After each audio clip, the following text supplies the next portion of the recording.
All right, with the times 2 event coming up, I thought I'd help you guys figure out what are some priorities to keep in mind when using your stamina for that event. If you guys don't know, it's where Threshold, Investigation, and GP Outpost, they have double the drop rates. So basically, 10 runs, you're probably going to get drops equal to 20 runs. So the first thing to keep in mind is whatever threshold you're trying to farm, make sure that you can do the Hell 4 with ease so that you can start prepping for Inferno. Now, Inferno specifically is more of a gear check and a shell check. Did you have the right gear on your characters? Do you have the right combination of shells so that you can succeed? And do you have the right characters for it?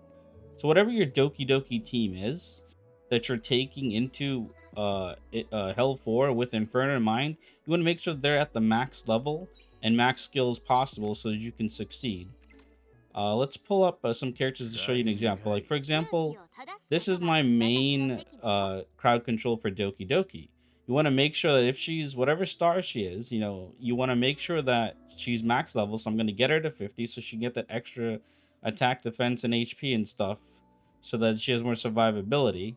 You're going to make sure the skills are maxed out to where you need them. So, you need, for example, I want the -1 cooldown. So this is maxed out. But let's say you need more speed. Now you can start, farming the GP outpost so you get enough so you can grab some of these like speed notes here if this is the character you're using. Same thing on other characters, right? Like make sure that the characters you use are maxed out to where they need to be so that you can start farming Hell 4 and then move on to Inferno after. So that's the first thing, is making sure that your character's at the right level and at the right prowess level as well. So once your characters are farmed up and they can do Hell 4 very easily, the next thing you need to do is make sure you have enough investigation record XP to take a character all the way up to 6-star. Just one character so that you don't have to come back here and farm again. Now this part is optional, but is what I'll be doing.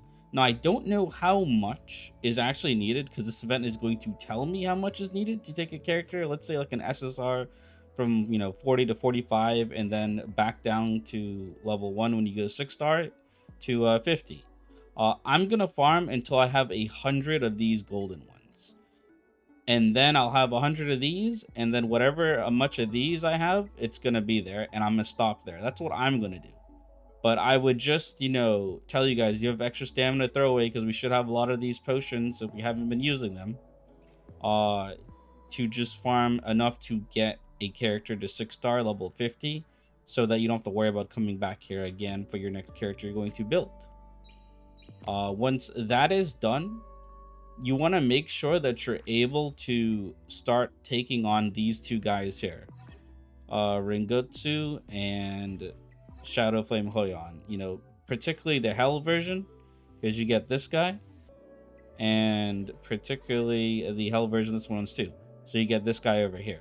Now, these two are a gear check. If your character's not fully geared out, right, they have fully red gear on, right? I'm talking about your modules being red. And, that is what is needed. What I've known and what I've seen is what you need to pass those stages. And that's going to be the difference when doing Inferno, right? So if you need more gear, right? If you really need more gear, then you might want to skip what I just said about Investigation EXP and just take advantage of double drops on Threshold and just start stacking up on gear so that you have enough to get through Inferno. Because the first goal, the final goal is to start getting all these, Swift Raid sets, these Time Weave sets, like some of these like hybrid sets that are sitting here, and mix them together with your main sets.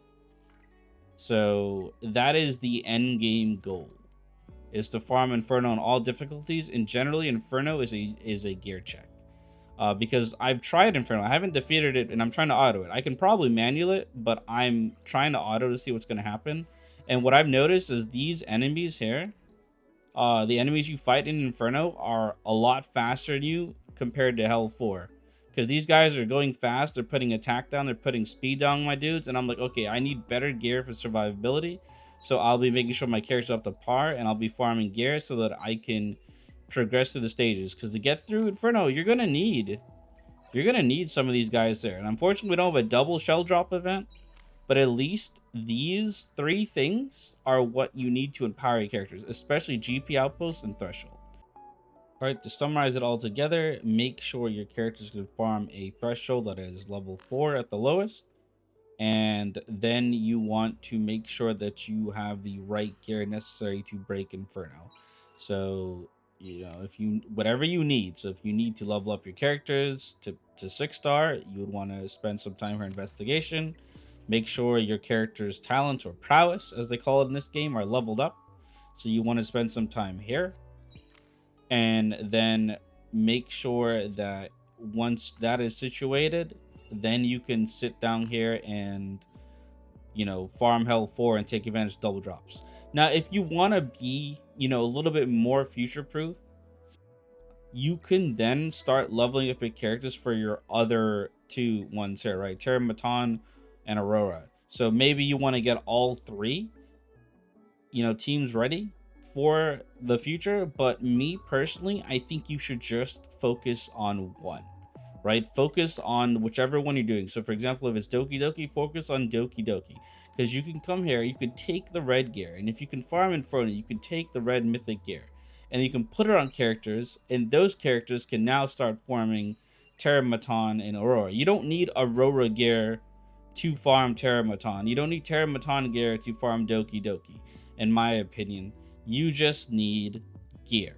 So make sure you can get the one that you're doing, Hell 4, and prepare for Inferno.